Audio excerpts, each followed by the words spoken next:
আসসালামু আলাইকুম প্রিয় শিক্ষার্থী, শ্রেণী পঞ্চম, বিষয় গণিত, অনুশীলনী চতুর্থ।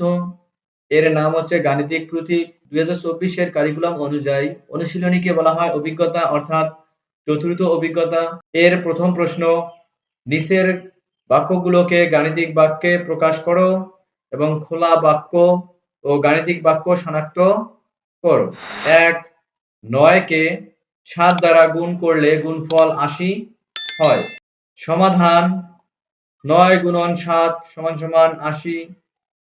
এখানে অজানা কোনো অক্ষর প্রতীক নেই, সুতরাং এটি একটি গাণিতিক বাক্য এবং এটি মিথ্যা।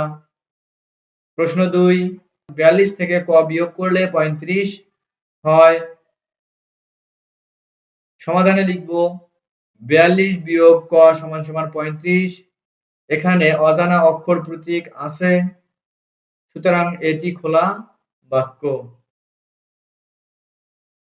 দ্বিতীয় প্রশ্ন, 120 কে 40 দ্বারা ভাগ করলে ভাগফল 3 হয়। 120 ভাগ 40 সমান সমান 3। এখানে অজানা কোনো অক্ষর প্রতীক নেই, সুতরাং এটি একটি গাণিতিক বাক্য এবং এটি সত্য।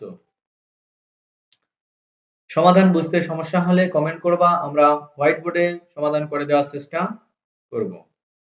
অনুশীলনী চতুর্থ, দ্বিতীয় প্রশ্ন, নিচের খোলা বাক্য গুলো অজানা প্রতীকের মান বের করো যেন বাক্যগুলো সত্য হয়।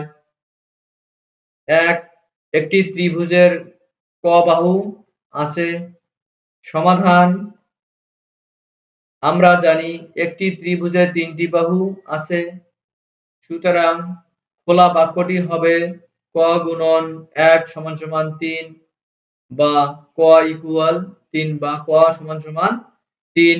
সুতরাং ক এর মান 3 হলে বাক্যটি সত্য হবে। দ্বিতীয় প্রশ্ন, ক টাকার জিনিস কিনে 50 টাকা দিলে 23 টাকা ফেরত নেওয়া হলো। খোলা বাক্যটি হবে ক যোগ 23 সমান সমান 50। ক কে ঠিক রেখে ক এবং 23 কে আমরা রাখবো। সেম একইভাবে আমরা পূর্বের ন্যায় লিখলাম। লেখার পরে বা চিহ্ন দিয়ে ক সমান সমান 50 বিয়োগ 23। এরপরে ক কে ঠিক রেখে আমরা ক সমান সমান 27 হবে। ক্যালকুলেশন করলে কত হবে আমাদের? 27।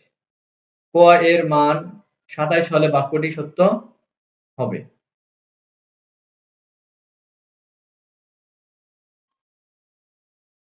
অনুশীলনী চতুর্থ, বর্গাকৃতির কিছু কাগজ আছে যার একটি বাহুর দৈর্ঘ্য ক সেমি-মিটার অর্থাৎ সেন্টিমিটার। প্রথম প্রশ্ন, বর্গাকৃতি কাগজটির পরিসীমা কত?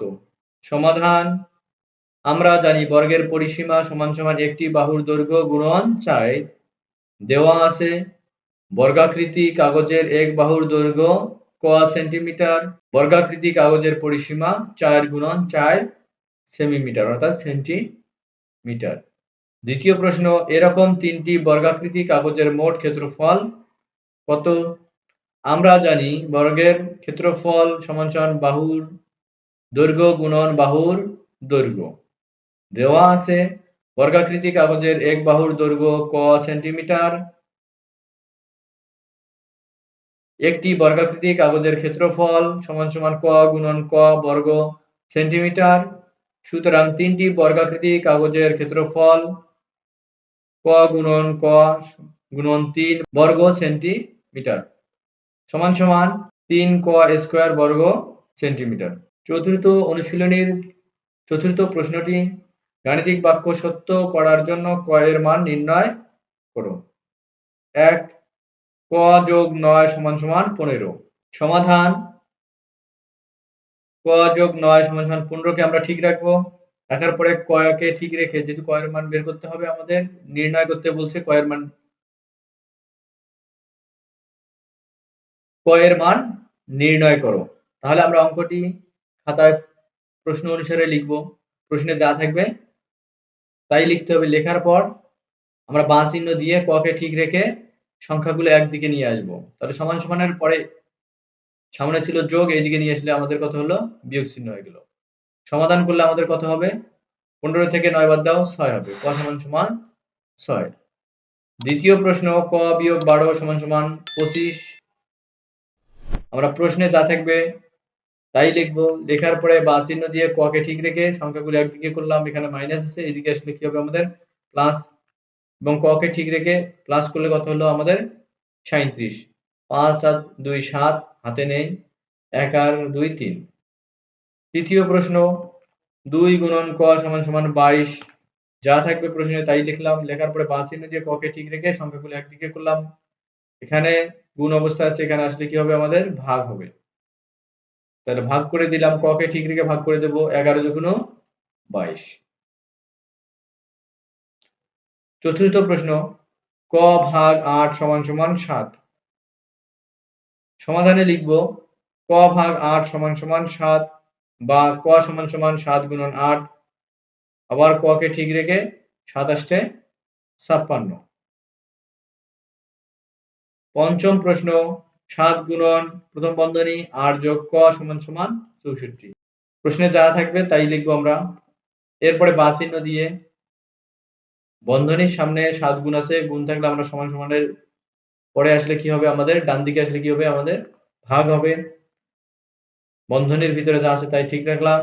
এরপরে ক কে ঠিক রেখে বাকি সংখ্যাগুলো একদিকে করব। তার আগে আমাদের এই অংশটুকু আমরা ক্যালকুলেশন করে নেই। 7 নং 63, ক কে ঠিক রেখে এখানে এর সঙ্গে 8 যোগ অবস্থায় আছে, এদিকে আসলে কি হবে বিয়োগ হবে। এখন ক্যালকুলেশন করলে আমাদের ক সমান সমান 1। ষষ্ঠ প্রশ্ন, বন্ধনী ক বিয়োগ 4 বন্ধনী ক্লোজ ভাগ 6 সমান সমান 6। প্রশ্নে যা থাকবে তাই লিখবো আমরা।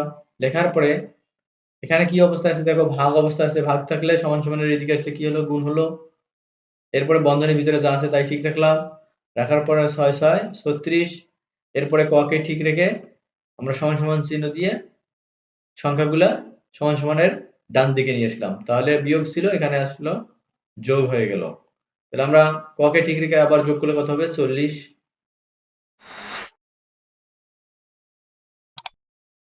পঞ্চম প্রশ্ন, ক প্যাকেট বিস্কুট এবং 1 বোতল পানীয়ের মূল্য একত্রে খ টাকা। 1 প্যাকেট বিস্কুট এর মূল্য 8 টাকা এবং 1 বোতল পানীয়ের মূল্য 12 টাকা। প্রশ্ন 1, ক এবং খ এর সম্পর্ক একটি গাণিতিক বাক্যের মাধ্যমে লিখো। সমাধান, 1 প্যাকেট বিস্কুটের মূল্য 18 টাকা, সুতরাং ক প্যাকেট বিস্কুটের মূল্য 18 গুণন ক। সুতরাং গাণিতিক বাক্য 18 গুণন ক যোগ 12 সমান সমান খ। দ্বিতীয় প্রশ্ন, খ এর মান নির্ণয় করো যখন ক সমান সমান 10। তো আমরা ক সমান সমান 10 হলে 1 নং প্রশ্ন হতে পাই। এই প্রশ্ন থেকে আমরা আনসার করব। তাহলে 1 নং প্রশ্নে কি আছে, 18 গুণন ক যোগ 12 সমান সমান খ। এই প্রশ্নটা আমরা এখানে বসায় দিয়ে আমরা ক এর মান বসাই দিলাম। ক এর জায়গায় কত বসবে আমাদের 10। এটা আমরা ক্যালকুলেশন করব। প্রথমে গুণের কাজ করে নেব। 180 যোগকে ঠিক রাখলাম, 12 আছে 12 সমান সমান খ খ। এরপরে আমরা আবারও সংখ্যাগুলোর কাজ করব। 180 যোগ 12 ক্যালকুলেশন করলে 192, খ কে ঠিক রাখলাম। এরপরে আমরা পক্ষান্তর করে নেব। যেহেতু খ এর মান বের করতে বলছে, এজন্য আমরা খ কে শুরুতে রাখবো। খ সমান সমান 192। পক্ষান্তর করলে প্লাস এবং মাইনাসের কোনো পরিবর্তন হয় না, যা থাকে তাই। তৃতীয়, ক এর মান নির্ণয় করো যখন খ সমান সমান 120। সমাধানে আমরা লিখব প্রশ্নে খ সমান সমান 120 হলে 1 নং হতে পাই। 1 নং এ কি আছে বাক্যে, 18 গুণন ক যোগ 12 সমান সমান খ। আমরা প্রশ্নটি লিখে নেব, অর্থাৎ বাক্যটি লিখে নেব। নেওয়ার পরে আমরা খ এর মান বসাবো। 18 গুণন ক কে ঠিক রেখে যোগ 12 টা আমরা খ এর মান যে বসাইছি কত এখানে আছে 120, এবং সমান সমান এইদিকে নিয়ে আসলে কত হবে প্লাস ছিল, এইদিকে আসলে মাইনাস। এরপরে এটা আমরা ঠিক রাখলাম, আর এর আগে এটা সমাধান করে নেব। দেখে আমরা সমাধান করলাম 108। আবার ক এর সঙ্গে গুণ আছে 18 এর সঙ্গে, এজন্য গুণ থাকলে কি হবে ডান দিকে আসলে ভাগ হয়ে যাবে। 108 কে ঠিক রেখে আমরা ভাগ করে দিলাম। এখন ক কে ঠিক রেখে 108 থেকে 18 ভাগ করলে কত হবে 6 হবে। প্রিয় শিক্ষার্থী, প্রশ্নের সমাধানে বুঝতে সমস্যা হলে এবং নতুন কোনো বিষয় জানার থাকলে, নতুন অধ্যায় সম্পর্কে জানতে চাইলে ভিডিওর কমেন্টে কমেন্ট করবা। পরবর্তী ভিডিওর মাধ্যমে তোমাদের সমাধান করে দেওয়ার চেষ্টা করব। ভিডিওটি যদি তুমি প্রথম দেখো অবশ্যই চ্যানেলটিকে সাবস্ক্রাইব করবা এবং পাশে থাকা নোটিফিকেশন বেলকে অল করে দিবা, যাতে করে এরকম ভিডিওর আপডেট সর্বপ্রথম আমি তোমাদের মাঝে শেয়ার করতে পারি। সে পর্যন্ত ভালো থেকো। ধন্যবাদ।